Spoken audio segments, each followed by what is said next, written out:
Durban में सैकड़ों गैर मुल्की शहरियों ने डियाकोनिया सेंटर के बाहर रात गुजारी है और कह रहे हैं हम अपनी हिफाजत के लिए मरने को तैयार हैं।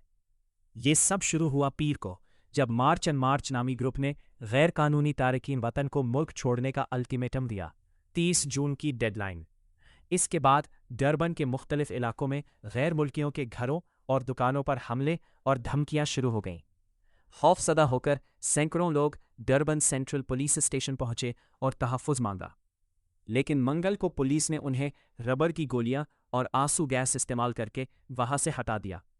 अब ये लोग डरबन CBD के डियाकोनिया सेंटर के बाहर कैंप किए हुए हैं। इनका कहना है घर जाना ऑप्शन नहीं है, हमें धमकियां मिल रही हैं।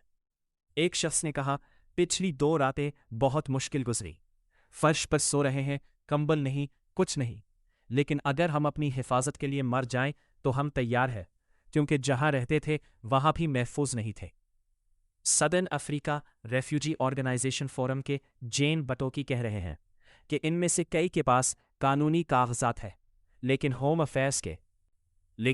अफेयर्स के ऑफलाइन होने की वजह से वो अपडेट नहीं करवा पा रहे हैं। 98300 उधर मार्च एंड मार्च का कहना है कि वो सिर्फ गैर कानूनी तारकीन वतन के खिलाफ है और हुकूमत से सख्त इमिग्रेशन कानून का मुतालबा कर रहे हैं।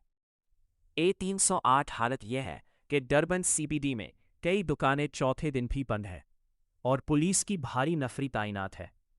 1347 सवाल यह है, क्या हुकूमत इस बहरान को संभाल पाएगी या ये सूरत हाल मज़ीद ख़राब होगी?